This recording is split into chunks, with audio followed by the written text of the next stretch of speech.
xasan sheekhna maanta waxaan oran lahaa xiiqday carartay kuftay afka goosatay naftu ka baxday wax kugu harsan maanta ma jirto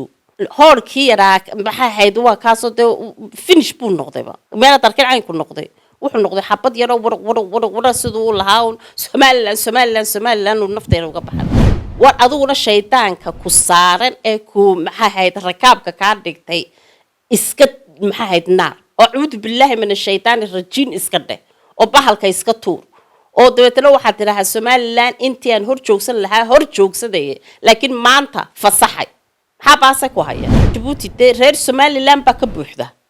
غير سومال لان مركو محاي سومال لان تقال قاضو غير سومال لان هوستي سكوجرته حجابو جينيا قبل دي سابق كم ده وير إن هذا تبى ماشي تشوكته ديكاس وديكون مالنا ما تجاي جبوتنا واحد تردل كلابات نقطة haddiiba ay ku dhici waayaan oo ay noqon waayaan dalka labaad iyo dalka saddexaad ee aqoonsada Soomaaliland maxaa ka dhalan kara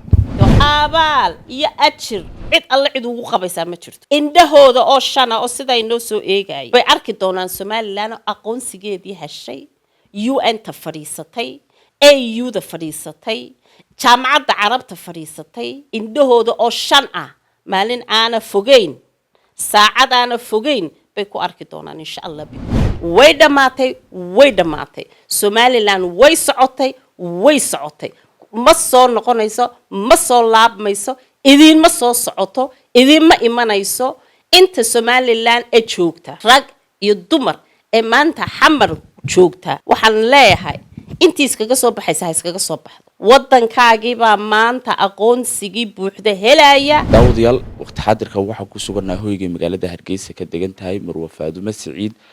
oo inta badan ka hadasha arrimaha siyaasadda geeska Afrika iyo ahna la taliyaha golaha guurtida Soomaaliland ee arrimaha dibadda waa ku soo dhaweynaya Marwa Faadumo Saciid wala socotaa xaaladda geeska Soomaaliland iyo Djibouti oo xiriirkoodu wanaagsanaa imika inaanu meeshii hore uu mari jiray aanu ahayn Soomaaliya oo iyaduna hadashay oo arrimahan dhowr marka hadashay badda ee Ethiopia way hadashay arrimaha geeska ka taagan adiga sidee buu kula muuqdaa hadda Afrikado kulliba maxahayd badeedu inta badan way iska yara kacsan tahay Somaliland iyadu cidna kuma duulin cid waxba ma yeelin wala Soomaaliya aanay ku duulin wala Djibouti baanay ku duulin wala Ethiopia aanay ku duulin iyadu halkeedaas iyo nabadgelyadeeda iyo sida ay isku soo dhisi lahayd iyo sida dadkeeda wax maxahayd ugu qaban lahayd baynu ku koobnayn marka runtii de qof waliba markuu wax qabto adigaagaas haddaad imika wax qabatid waxa laga yaabaa in cadow fara badan oo aanad lahaan jirin inaad yeelin doontid marka Somaliland aqoonsi bay doonaysay oo caalamka ay ka doonaysay Soomaaliya wax may u dhimin walaalahaas baynu oran jirnay oo wada hadal baynu furnay waxba waynu furnay si kasta oo qof maxay ahayd loo soo dhaweey waynu soo dhaweynay dagaalnayna kumaynu ku qaadin oo intaynu maxay ahayd militarigeeni ka haysanay kumaynu duulin wax xumaan oo u geysanayna ma jirto hadday diyaar noqoto iyo ka inagu garaacay hadday kaara noqoto iyo kaarooyinka magaalada aad arkaysid iyo Somaliland oo dhan ku burburiyay dadka la qaxiyay ee beedkoodii laga qaxiyay ee reer Somaliland bay ahayd dadka dumarkoodii la kufsaday ee hablahoodii iyo islaanta boqol jirkaana laga tigin waxay dadkii Somaliland dadka marka meydkoodii maxay sida loo waday hadana dumarka lagu khasbayay inay mashxaradaan oo la yiri qurmis baa dhintay maxay waa inaad u mashxaradaan innaka ahayd dadka inta halka laga qaxiyay habeen madow halka duurka galay ee kaba la'aanta iyo maxahayd cunto la'aanta iyo biyo la'aanta lagu qaxiyay waxay ahayd reer Somaliland dadka albaabada inoo furay ee inuu yiri soo gala ee meel ina dejiyay waxay ahayd Ethiopia ilaa SNM-teeni bay albaabada u furan oo yiraahdeen halka maxahayd ka dagaalama oo maxahayd dadkeenu ay joogaan ku nabad galeen ku ceesheen ku maca Djibouti waa walaalaheen ma diidani macaamil fiican uu inaga dhaxeeyay inaguna waxba maanu ka doonayn iyo waxba caynkaas inaga ma doonayn laakiin hadday tahay alaab inagu bay naga iibsadaan hadday noqoto xagaabaxina kale nagu soo xagaabixi jiray hadday isaaq ahaan ay noqoto ama ay Somaliland ay noqotona waynu ku wada dhannahay oo de laba wadan oo walaalo ah oo dadkuna xagga degan yihiin dadkooduna xaggan degan yahay baynu ahayn safaarad bayna xagga inaga joogta iyo kana safaarad ba xaggan u joogta waxa la wax xumaan ah xuduudna waynu leenahay xuduudka dheer waqtigii aynu u baahnayn xuduudkooda may noo furin marka Ethiopia noo furtay maxaa dadkeena ay ugu baahida badnaayeen xuduudkeeda may noo furin taa way oo wada ognahay oo maaha wax maxaa haydeen inaga qarsoon laakiin haddana cadowtinimo uma mayna qaadin oo mayna oran maalintii aanu baahnayn albaabka inaga xidhayna waa walaalaheen un banu nidhi madaxweynaha degxaaskiisu waynanteeni nin aad iyo aad u qiimo badan oo jaamac xayd la yiraahdo Allah ya raxmana wuxuu oo de Somaliland iyo Djibouti ba magac iyo sharaf ku lahaana uu joogo uu ka dhintay Allah ya raxmana marka waxa weyn dad walaalo ah oo maxaa haydin de wax istara baynu ahayn kamaynu filayn inay maanta ay aqoonsigeeni hadalka keenaan inay soo dhaweeyaan bay ahayd inay yiraahaan sidii aan u wada shaqayn lahayn bal aynu ka wada fikirno laba wadan oo walaalo ah oo isbaal jooga baynu nahay hadda aqoonsigaaga heshid anna maxaa hayd waxa noqonayaaba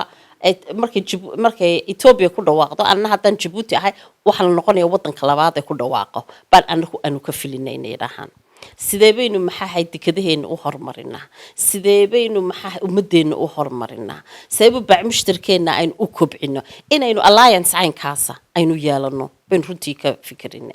laakiin talaabada yara xun ee wiiqday de horta innaka inoo maxuma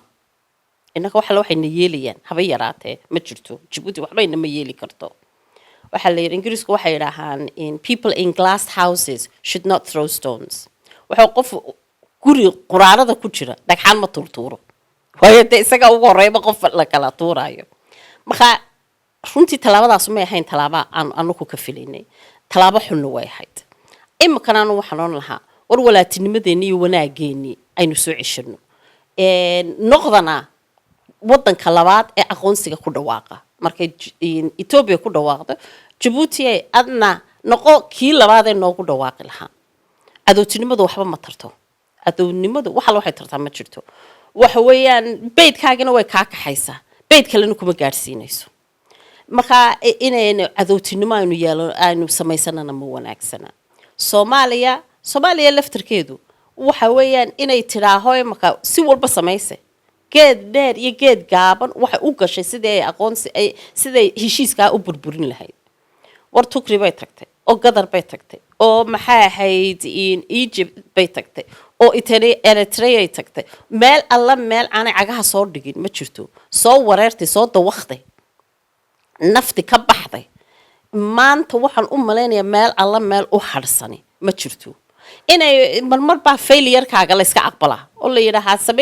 sameeyo laakiin ima shaqeyn imika waxa Xasan Sheekh u fiican oo u sharaf badan inuu yiraaho war Somaliland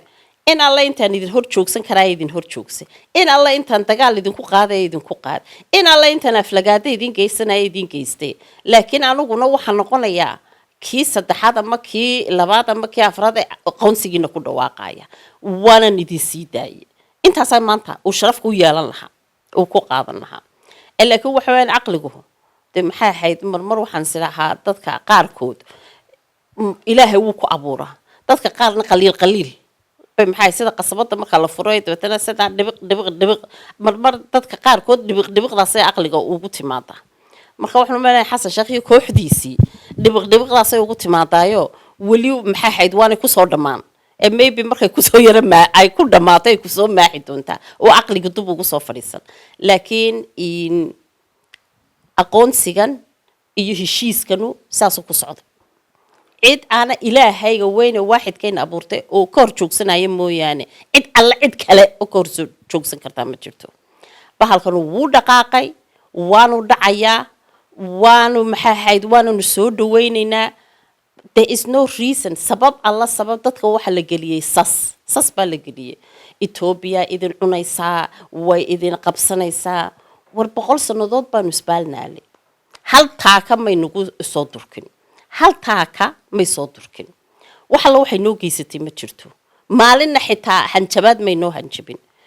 maalintii aynu qaawanayn een qatanayn ee aynu maxaa itaal darnayn ee aynu iyada la joognay aynu qaxooti ahayn aynu gacmaha hoos haynay bay hadday doonayso Somaliland ay soo gali lahayd ay noo soo weydaaran lahayd aliya joogay yaa hor istaagi lahaa nobody ida la cid hor istaagi lahayd ma jirteen laakiin halkeedaas ay ku ekaatay markaan waxaan leeyahay yaana cadowtinimo غير الحدا أو والن أو أنا مقع لهاينا يانا إنك اللي نقلينين ورودن كيني بحرم مرايا وربيره هنا إنه هلينا إنه كشقيسنا واللي يرد إني بهلي سام حد مستقبل وناكسن ورشقوين بالينا السينية أو محايد وحنو هلينا ورشدو أينو فرنو ذهب كيني معدنتين نبينو كشقيسنا أو أينو ماينينج فربضان أينو سميسنا ورسليدين إنه لصوب حينا waxa mustaqbal wanaagsan ba inoo soo socda lagama hor istaago qaylana la iskaga hor taago wala soo dhaweeya sidii aan uga faa'iideysan lahayn bay maanta loo baahan yahay in laga wada hadlo war shuruucda maxay naga maqanay aynu baahanahay inaan sameysano bayna u baahanahay war shirkada maxay inoo dhisan maxay hay'adaha shirkadaha ku kabi karayna war maxay hay'ad exactly inaynu sameysano imaka محوها strategic plan كي أنو Somaliland أنو كهاجي لهين أنو كهرم مرين لهين تاسين لو بهني إنه ما أنت كحاولنا عنه أقويه هنكين إنه يسكت تجان إنه مالها أنو أبهنا إنه يسكوا فينا إنه يسكوا فينا وحي كلنا أنو أبهنا إنه مالنا إنه مالنا وحوين عالم دان أو إنه جحران بالباب ده أفر ميسا Somaliland waxaan u baahannahay hadaba sidee baynu u weeleynaynaa waxyaha fara badan ay noo soo socda markaan waxaan oran lahaa maxaa hay Djibouti wax alliance baa la qaataa no problem waad ma dekedeeda ka baqanaysaa islaada dekedaadu cidima isticmaalayso no problem contract la kala qaadanaya sidii loo wada shaqeyn lahaa sidii wax looga faa'iideysan lahaa ma baaci mushtarkay ka baqanaysaa in laga wado war baaci mushtarku mid waliba meel buu baahan meel oo mudi ay joogto qof kaliya uu joogo baaci mushtarka ma tago wuxuu doonayaa inuu qofka uu maxay adeegii uu sameyn lahaa inuu gaarsiiyo marka waxa weeyaan war maxaynu isdhaafsan karnaa war maxaynu wada qabsan karnaa ba maanta joogta midka kale waxa weeyaan Djibouti reer Somaliland ba ka buuxda reer Somaliland markuu maxay Somaliland dagaal ku qaado reer Somaliland hoostiisa ku jirta xagee buu geynaya gabadhiisaba kamid ah weer in adeertay ba meesha joogta iyaduba maxay hayday waxa la yiri dhiigaas waa dhiiguun meelna ma tagaayo marka waxa weeyaan aynu aqliga aynu maxay is kaashano aynu eegno maxaa idin adigana ku wanaagsan maxay wanaagsan xasan sheekhna maanta waxaan oran lahaa xiiqday carartay kuftay afka goosatay naftu ka baxday wax kugu harsan maanta ma jirto hoorkii yaraa maxay hayd waa kaasoo finish buu noqdayba meel darkeen aan ku noqday wuxuu noqday xabad yar oo wara sidoo lahaa Somaliland uu nafteena uga baxday war aduguna shaydaanka ku saaran ee ku maxay hayd rakaabka ka dhigtay iska maxay hayd naar أعوذ بالله من الشيطان الرجيم إسكده وبحالك إسكتور oo dabeetana waxa tiraha Somaliland intii aan hor joogsan lahaa hor joogsaday laakiin maanta fasaxay maxaa baasa ku haya sharaf kuma helaysid oo magac kuma helaysid oo cid kugu garaabaysa ma jirto oo cid kugu maxay haydin gacan qabanaysaana ma jirto hadalka halkaas ku dhamaaday runta la isku sheego way dhamaatay Somaliland way socotay ma soo noqonayso ma soo laabmayso idin ma soo socoto idin ma imanayso inta Somaliland ee joogta rag iyo dumar ee maanta xamar joogta waxaan leeyahay intii iskaga soo baxdo waddankaagii baa maanta aqoonsigii buuxda helaya isaga maanta macdinta iyo wax walba laga soo saaraya shaqo hadaa doonaysid waddankaagaad ka helaysaa sharaf hadaa doonaysid waddankaagaad ka helaysaa magac hadaa doonaysid waddankaagaad ka helaysaa ummadaadii iyo reerkaagii iyo asalkaagii iyo xigaalahaagii oo dhamiba waddanku ku jooga iskaga kaalaya maxay hayd waxba yaana leydin xagxagan yaana caruurtiina leydin ka dilin yaana midba maxay hayd ana looran guri hoostiis baa laga helay oo uu isgowracay ama sunbu iswaraabiyay ama wax kale war iskaga soo dhaqaaq banaan u oran lahaa marwa Faadumo Saciid waynu la soconaayo siduu u soo baxayba arintan heshiiskan Ethiopia iyo Somaliland waxa la arkayay waxyaabihii dhexda ahaa oo dhan inay dhinac wada noqdeen hadday noqoto fanki hadday noqoto sportski oo dhan nin walba uu dhinaciisa raacay hadiiba arintani ay sii socoto ma laga yaabaa in gayaankii iyo guurkii la iska kala guursan jiray Somaliland iyo Soomaaliya inuu iyada lafteedaba saameyn ku yeesho oo dhinacaaba la isu soo dhaqaaqi waay horta hadda ma waxaad moodaysaa inay maxaa xamar dadka jooga Soomaaliya ma waxaad moodaysaa inay isku roon yihiin iyaga laftirkoodu iskuma roono qolada daaroodka la yiraahay ee berigii dhaweyd dagaalka inala galay ma waxaad moodaysaa inay hawiyaha jecel yihiin ma jecla mana rabaa daarood wuxuu doonay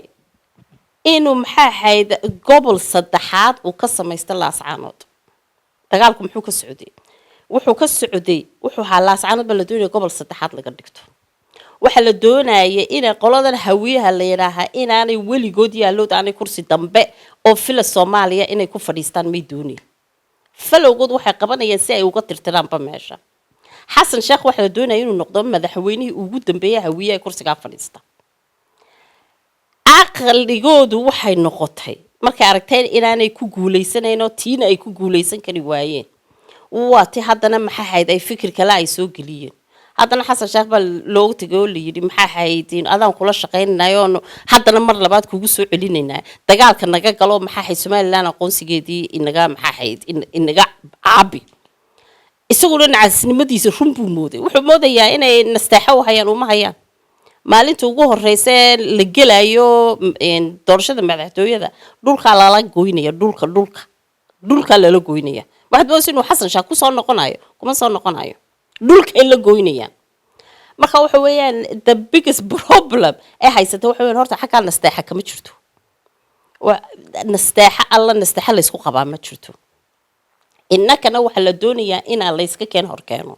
waxa la doonayaa inay maxaa ahayd aynu ninku gudaheena iska dilno waxa la doonayaa in cadowtinimo innaka la inagu beero waxa la doonayaa in dhalinyaradeena la inaga horkeeno waxa la doonayaa in aqoon-yahankeena laga horkeeno waxaas waxa weeyaan tactiga la yaqaanaba waxa weeyaan wadanka aad ka adkaan kari weydid ee maxay dhaqaajin kari weydid ee aad si walba wada dadkiisa un baa la doonaa inaad maxaa ahayd aad gurtid oo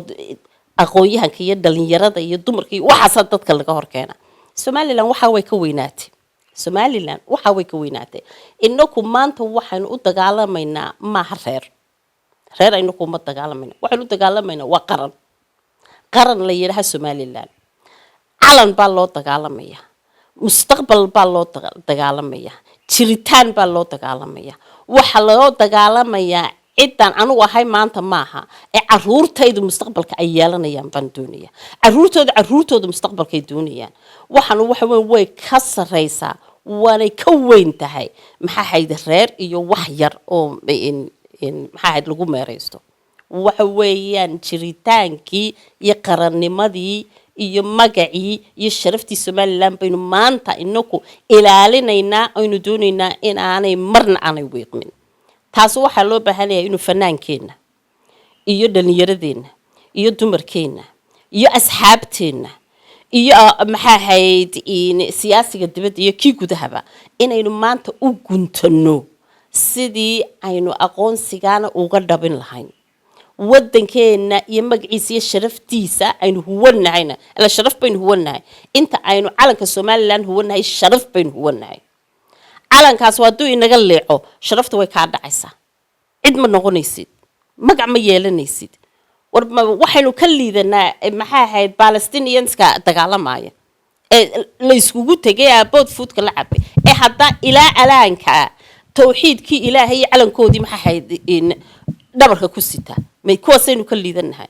war maxayna kaynaga maqan waxa loo naga maqan ma jirto maanta barwaaqaynu haysanaa waxaynu haysanaa nabadgelyo waxaan haysanaa qurux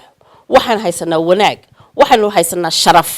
dhalinyaradeenni baa free oo meeshay doonayaan fadhiisanaya kooda habeenimo labada habeenimo saddexda habeenimo ba iskaga kala gooshayna oo aynu berbere intaynu ka soo baxno burco ku tagina oo aynu burco ka tagno ceerigaaba ku tagi karayna oo aynu hargeysa ka tagina boorama ku tagina oo aynu saylac ku tagi karna waa nabadgelyo waxa weeyaan haybad ilaahay subxaanahu watacaala uu ina siiyey oo aanaynu u baahnayn inaynu maxaa ahayd dhulka ku dhufanee aynu ilaahay ugu mahadnaqno oo ninakuna sidii aynu xabadda u hayn lahayn aynu u hayno marka waxa weeyaan maxaa ahayd waxba iyaana cadowtinimo cidna la gelinin waayo Somaliland cid alla cid ay doonayso inay la dagaalantaa ma jirto mana rabto hadday doonaysana maxaa ahayd cid alla cid ka celin lahaaba ma jirto laakiin waxa weeye waxaanu nahay wadan nabada dad jecel nabada intaaba waynu nahay laakiin waxa weeyaan kuma daare aan nahay daare maanta Somaliland haddaad loo soo fadhiisto anigaygaana ha ahaatee xabadda waan qaadanaya aniga ha ahaatee anu xabaddeeda waan qaadanaya wadankayga waan difaacaya dirayska waan u gashanaya marka waxa weeyaan inaa la koro baa loo baahan yahay oo laga koro cadowtinimadan nacasnimada ah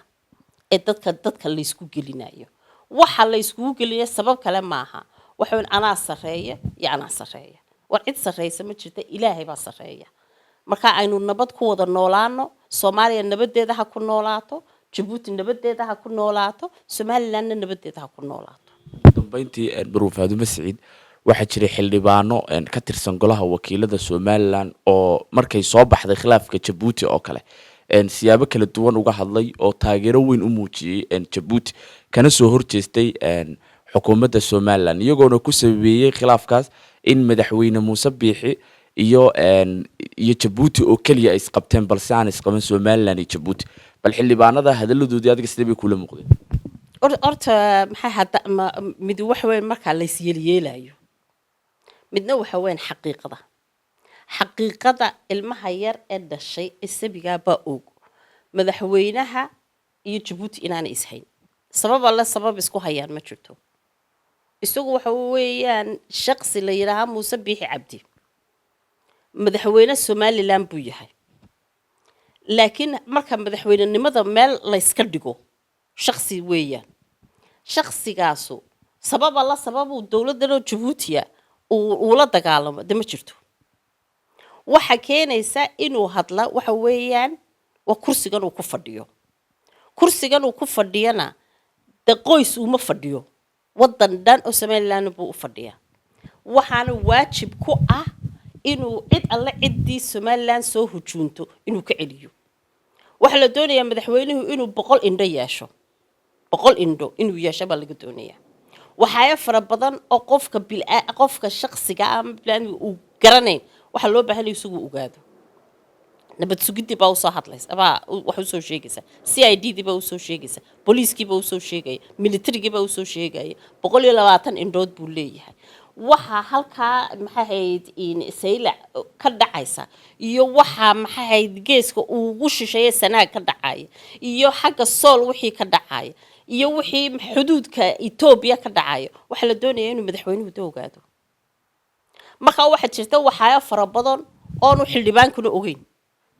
inakuna aanaynu ogeyn laakiin isaga habeenkii saqbarka miiskiisa imanaya marka hadduu madaxweynaheeni dhama uu yidhi khatar bay nagu soo socotaa inaynu niraahno ma soo socoto waa shay xaaraana taas waayo ma ogin inaku we don't know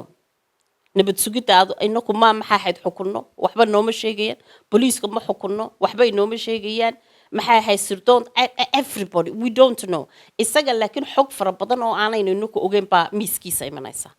marka waxa weeyaan markuu madaxweynuhu yiraaho wadankeena khatar baa ku soo socoto ma inaynu nahno khatartu inteebay la eg tahay oo khatartu xageeba inaga soo socota maxaynu ka qaban karnaa su'aalaha la doonayo in xildhibaanadu ay mintay madaxtooyada tagaan oo madaxweynahoodii ay hor fadhiistaan oo weydiiyaan horta wata waxay madaxweynaha waxa khatar bay nagu soo socotaa xageeba inaga soo socotaa inteebay la eg tahay maxaynu iskaga qaban karnaa maxay ina yeeli kartaa su'aalaha loo baahan yahay inay horta wareystaan oo u tagaan waxa weeyaan taa waa xildhibaano aynu dooranayno cirka may ka iman inakayna matelaan waxa weeyaan inay iyagu ay ay intaanay hadlin horta waxooda oo dhan ay miiska soo saartaan ma hadduu marka ay leeyihiin khalad baa jira khaladkii hadduu jiro waa weyn inay noo sheegaan oo laakiin marka ay tahay problem كنا كان هيستو وحوين إما كمرايكن كاسو أرك ماشي دي إنجليزكا بقول خطر بودن كودو كسو ما كسو باغن تمرمر مياد وليغا كما صحافتنا كما مقليسيد حل دبان كهدلايا ما أركيسيد إن عد كلو كهدليسا ما جرتو هوس با لو ودا dhiga markuu waxaas ama dhaco ama uu maxahaydin meel kale badbatna la sheega waliba khatartiisi lama sheega caynka iyo caynkaas dhacday innaka Somaliland waxa inaga khaldan oo loo baahan yahay inaynu barano baashi sirta la oran jiray sir ma lihin cid waliba waxay doonaysaa inay ka hadasho wax aanay lahaynba inay ka hadasho waxa siraha ee khatarta wadanka ku soo wajahan ina media la isku mariyo maaha waxa weeyaan xildhibaanku waa xildhibaankeeni xaq buu u leeyahay maxaa inuu madaxweynihiisa u tago uu yiraaho what is it is wareystaan oo fadhiistaan oo ay grofeeyaan oo ay eegaan inta waxa maxaa haydiin sida wax looga qaban lahaa macaaridii maxaafid ma jirto hadduu security-ga wadanka uu maxaa haydiin la soo hadal qaada ama la soo beegsada ama wax khatar ku soo beegmo wadankaaga ma jirto samoogita ma jirto wax la yiraaho maxaa hayd macaarid iyo maxaafid ma jirto way qaran baad noqonaysaa marka qaran baad noqonaysaa marka anu waxaan lahaa aynu iska dayno waxyaabo fara badan ee wadankeena weeqaaya aynu qarannimadu waxay tahay horta aynu si fiican u fahanno walaaltinimada iyo wanaagana wuxuu yahayna aynu fahanno markaas aynu dabeetana noqonaynaa dad wada jiro oo gacmaha isqabsanayo oo tiir bira ah oo ummadana maxayd iska celin karaya xasan sheekh baad hore ugu celisay in looga baahan yahay in Somaliland uu ku dhawaaqo dalka saddexaad ee aqoonsanaya Djibouti waxa tiri dalka labaad noqda hadiiba ay ku dhici waayaan oo ay noqon waayaan dalka labaad iyo dalka saddexaad ee aqoonsada Somaliland maxaa ka dhalan kara waxba kaba dhalanaye hadhow tuunbay cagaheena hoosteedu niman doonaan innako Somaliland waa wadan weyn maaha wadan yar oo de la oran karayo waa wadan yar oo kooban waa wadan weyn oo ballaaran waa wadan badda inta la eeg strategic ah ee loo baahan yahay waa 850 kilometer ummadda oo dhan baa badda yar isha ku haysa Somaliland maalinta la aqoonsado waxay noqonaysaa wadanka ugu strategic-san Afrika oo dhan wadanka ugu strategic-san bay noqonaysaa ummadda wad arki doontaa safaaradaha soo fadhiista iyo ummadda soo fadhiisata iyo maraakiibta soo fadhiisata diyaaradaha soo fadhiisto anu waxaan taaganahay war aynu sameeyna airportyo kale labadan airport inaguma filnaanayaan berbere iyo macayd iyo hargeysa waynaynu burco sameeyno waynaynu arigaabo sameeyno waynaynu boorama sameeyno waxaan u baahanahay airportyo fara badan oo diyaaradaha iman doona qaadi doona badeenan waxaan u baahanahay inaynu maxahayd in dekada kala sameeyno oo maraakiibta ku soo xidhan doonta caalamka aynaynu u sii sameeyno dalxiisayaasha imanayo waynaynu u sii sameeyno war waxba soo socda marka dabeetna waxa weyn Somaliland markay waxan oo dhamay u qaraxdo dadka caagaheena hoosteena imanaya waa ayade aad filaysa labada reer waxa weyn labada wadan ee hareeraheena marka waxaan lahaa war inta aanad ku khasbanaan midna waxa weyn mar aad khasaban tahay marna waxa weeyaan mad aad adigu garatid marka taladuna waa mar aad garatid iyo mar aad garan weydid iyo mar aad gaari weydid hadday maanta garan weeyaan berito say u soo gaadhaan way adagtahay saa dambe say u soo qabataan way adagtahay marka anu nasteexaba iga tahayba cadowtinimo waxba ku qaadi waa duul isu duulo meel walba u duulo wax ka qaadi waa xasan sheekh badda mar oo waxba ka qaadi kari waa bariga mar oo waxba ka qaadi waa afarta beenijaa meel alla meel aanu maanta cagta yar uu soo dhigin ma jirto maanta timihiisii madooba maalintii lagu dhawaaqay MOU-da xabad madoobi kuma jirto way wada cadaatay sidoo u cararayay marka waxa jirta mar la yiraaho I give up wayna runta sheegtay oo tiraahdo war I give up maanta waxaan qaban karaa qabtay ha waan isdhiibay ha Somaliland أول بعضان نو يمي أول بقى إذن كان شرفت النو كاني أول بقى إذن كان مقع النو كاني أول بقى إذن كان محاحي ضدنا قد جاي دمانتنا ها انتياد وان إذن علينا أقون سيجينا هالكدوني سيد لمرة that's all they have to do وعقلوا لوجا بعني أنا ما شرته هديك لا أبال يا أشر عد الله عد وقبيس ما شرته إنده هذا أو شنا أو سيدا إنه سو إيه جاي بأرك دونان سمال لنا أقون سيجي هالشيء UN تفريستي AU تفريستي جامعة عرب تفريستي ودن تو ودن أكل جوشيسا الروج عسلور دقي إنده هذا أو شنا مالين أنا فوجين ساعد أنا فوجين بيكو أرك دونان إن شاء الله بإذن الله